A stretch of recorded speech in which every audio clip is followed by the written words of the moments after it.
Hello, everybody. This is a public service announcement, whatever that means. Um, See, I am not a psychotherapist and I'm not a guru and not a healer. I have to repeat this. Maybe I'm a healer. I'm not here to, in any way, influence you. What I want to say is, it's just like when this message resonates, it resonates. If not, then not. But I need some maturity here, and also I can take responsibility for each and everybody here, all right? I just speak about my knowledge, my experience, and the thing is, narcissism is a primitive fantasy defense, also borderline. So fantasy is always a defense mechanism, okay? It protects you from reality. Children also use magical thinking, fantasy, as a defensive mechanism to avoid confrontation with a all too harsh reality, to develop in a protected way. It's a form of self-protection and to a certain degree healthy. But when we growing up, a healthy person can use fantasy, imagination, but can return into reality, has a reality testing, a functional reality testing. And, you know, a person in a shared fantasy, like in narcissistic personality disorder or in borderline, or when you're in a psychosis, you are in this fantasy, you're caught in the fantasy, and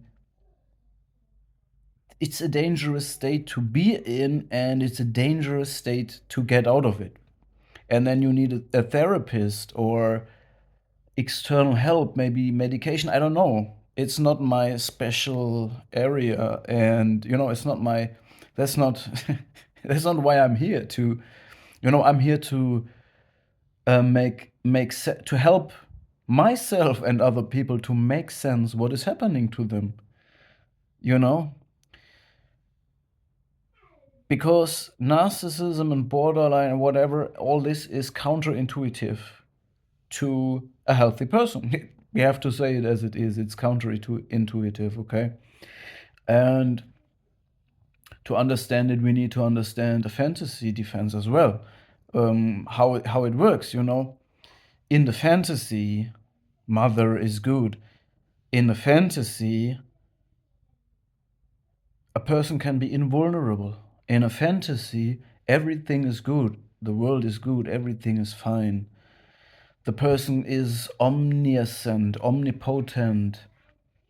The person is believes it is at a certain point. It can afford to have an exclusive mindset. But we need we need an inclusive mindset. We need to be in reality means to have an inclusive mindset, to be open for new ideas and not believe that we are already there. And yeah, in a fantasy,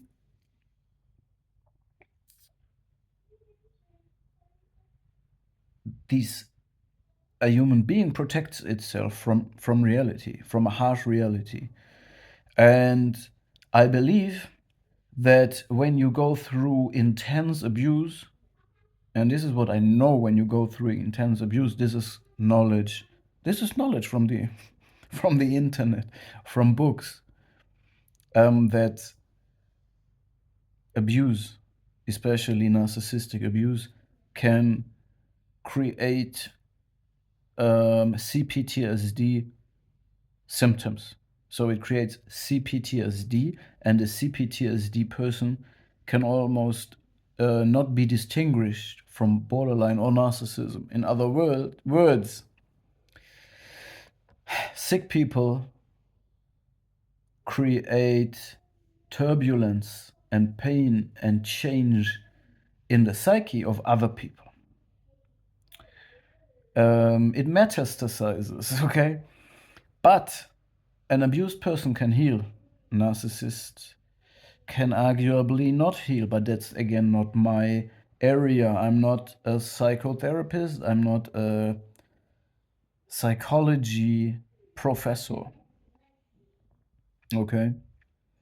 So, where do we go with this message? I know what I want to say.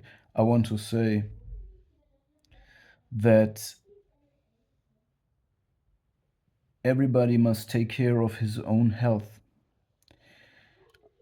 What I can give you is a narration that is contrary to the narration of the narcissist, contrary to the acting of the narcissist, okay? What I'm using, as I said, is psychological background knowledge, spiritual background knowledge, mythological background knowledge, the knowledge of or the idea of Carl Gustav Jung, philosophy from Nietzsche. We can use all of this, okay, to stay grounded in reality, to find back to reality, to maintain and nourish our personality core.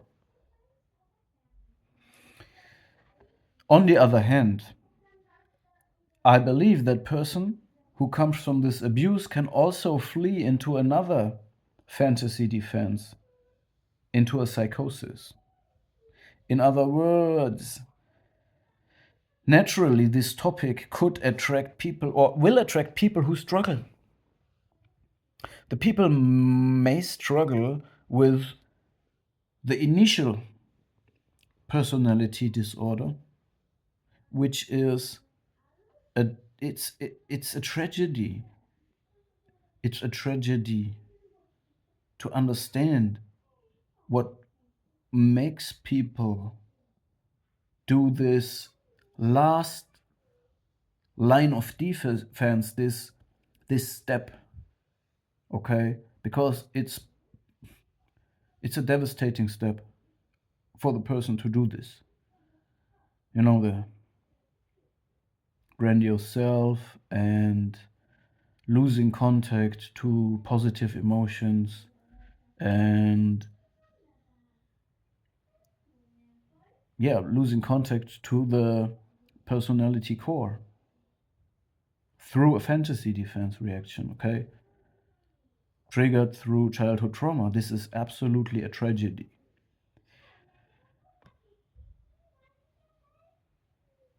Yet, for people who struggle with this abuse or experience with this, need to understand it. What's happening, all right? It's part of the healing, you could say. And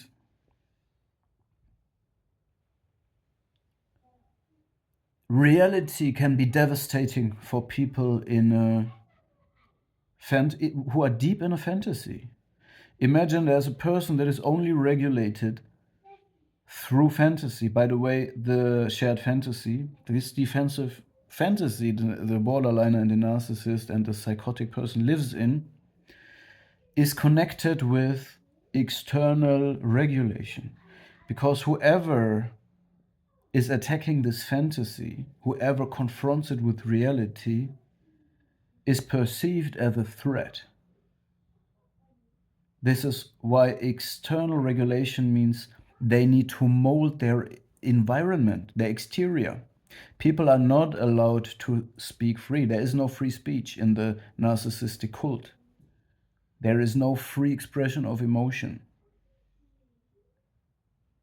An individual must be coerced to serve and support the shared fantasy. Now, if you take this away from a person all in a sudden, this feeling that stabilizes the person and dysregulates everybody around them. Okay, this is external regulation. When you suddenly take away the feeling of omniscience, omnipotence, everything is fine. Um, you you take away everything. You you know, this is a narcissistic collapse, basically, and this is dangerous. Okay, this is why only licensed psychotherapists should lead a person or try to lead a person out of this fantasy.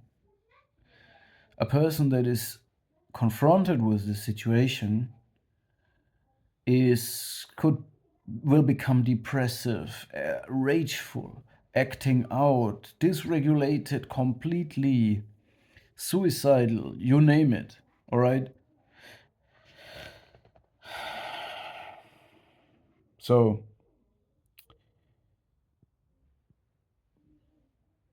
I'm saying this because all of the personalities, all of the cases that I have mentioned exist in this world that we share.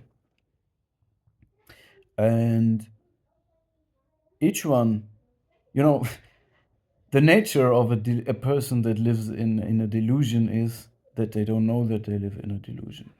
Okay. And that is a tragedy as well.